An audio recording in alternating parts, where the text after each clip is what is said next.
Hey friends, how are you? My name is Tori McPhail and welcome to the Commander's Palace Kitchen. Today I'm going to teach you how to make chicken and mushroom gumbo. Every great gumbo here in New Orleans starts with a great roux. Okay, so into this I've got our oil, we've added in our flour, and it's starting to turn mahogany brown. And that's really the kind of basis to really give our gumbo great depth and flavor. It also helps to thicken the stock, which adds body and richness to one of our classic stews or soups here in New Orleans. We're using induction cooking today, right? You can use gas powered electric stoves, whatever else you have. We're going to continue to mix this up until it gets just about the consistency of peanut butter. Okay. We have a whisk, and you can use a rubber spatula, a wooden spoon, whichever you prefer.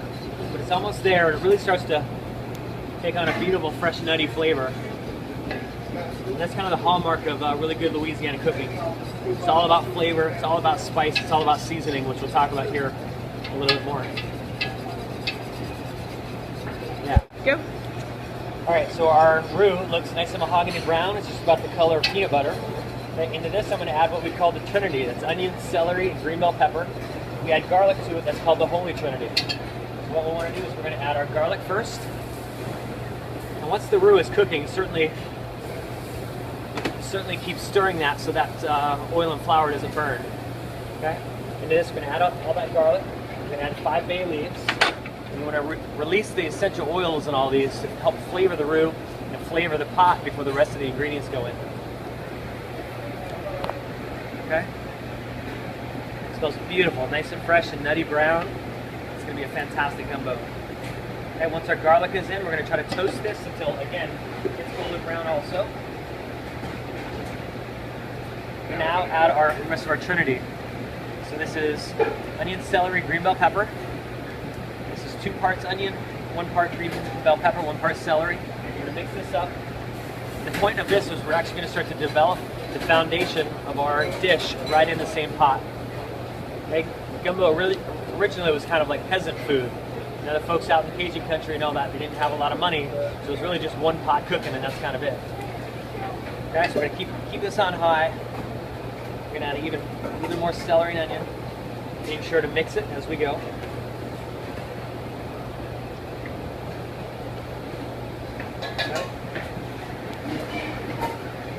Okay. Keep folding that together. All right, beautiful. All right, friends, as you can see in the pot right now, we have our holy trinity in the dark roux. We're mixing it up. We've left that to cook for about 4 minutes. Since we're making chicken and mushroom gumbo, I've got 2 different types of mushrooms here. The more hardy or the least expensive mushrooms go in first. It helps to drive the flavor, and they're going to kind of disintegrate. So you don't want to put your expensive mushrooms in at this point. Add the more inexpensive ones to help flavor that. Okay. Also, we're going to try to season as we go. Okay. So we're going to take our salt, pepper, and Creole seasoning. And we're just going to start going probably at about a teaspoon at a time. Okay. Add some salt. Add some black pepper. And add some Creole seasoning. Okay. And we'll keep adding seasoning really kind of every single step along the way. Okay, that way it develops layers of flavor. Once the mushrooms are in and you start to caramelize your vegetables, see the look of that? Next thing we want to do, we're going to add in hot roasted chicken stock. Okay? So in a Creole kitchen, we roast all of our bones to develop better flavor in the stock. Okay? Add a little bit of stock at a time. And mix that up. If I add all the stock, we're going to make roux balls, and it's just going to look kind of weird in the pot. So you add a little, you're going to want to mix that up, and add a little bit more. Okay? So all of the liquid is in. It's just going to take a couple of minutes, but it's really easy. All right, friends, so as you can see, our roasted chicken stock is in. Okay, if you don't have roasted chicken stock, you can certainly use like roasted veal stock, any kind of roasted bones that you have. We like to roast our bones to really help to develop a lot of that great flavor versus just having a blonde chicken stock.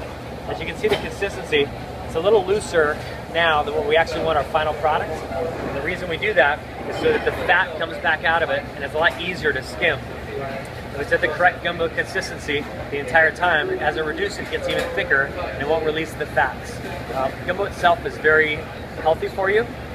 Even though you saw us add a cup of oil in the beginning, a gumbo is not done until all that oil comes back out. So you keep skimming, skimming, and skimming with a ladle and a container like this. So we're going to let this come to a simmer and keep skimming that fat for about the next hour, and then we're going to finish our gumbo. Okay? It's that easy to have great flavored Louisiana food. All right, friends, our gumbo's been simmering for about an hour, and so we're just skimming it of all that fat and all the foam that may come to that surface. So once it's nice and clean, and all the initial oil has come back out of the gumbo, next we're going to finish it. So into this we're going to add in roasted chicken. Okay, this is about a little more than a 2-pound chicken, which yields about 18 ounces of meat and 14 ounces of bones. So that goes in. All of the chicken meat. Okay, put that together. Now we're going to add our nicer mushrooms. Okay, today these are oyster mushrooms. You're more than welcome to use chanterelles, morels, porcinis, shiitake mushrooms, anything y'all might have in the cabinet. Okay, so all that goes in. It's about a cup and a half total. It might look like too much mushrooms, and once they cook down, they're going to release their liquid and get a little smaller. We're also going to finish it with some Worcestershire sauce. Okay, 2 tablespoons of that. Some Louisiana hot sauce. This is called Crystal. Okay, I'm going to finish this with about 3 tablespoons. If you don't have Crystal and if you have Tabasco, we'll just use a little bit less because it's got a little more salt, a little more acid, and a little more spice. So be careful and make sure you taste your gumbo. Okay. Lastly, I'm going to add in some fresh thyme. Okay. And any other herbs that you feel like you may have in the back of your fridge to add a little bit more finishing flavor. At this point, we're going to stir all these ingredients together. And the important thing too is make sure you taste your gumbo. Okay? I go through hundreds and hundreds and hundreds of these little tiny plastic tasting spoons, and it's just got to be right. We hate to serve this to all of our guests down there and have them reach for the salt and pepper shaker. That's probably be about the most embarrassing thing ever. Great. It's got salt, it's got pepper, it's got some spice to it, but it's going to be a wonderful gumbo.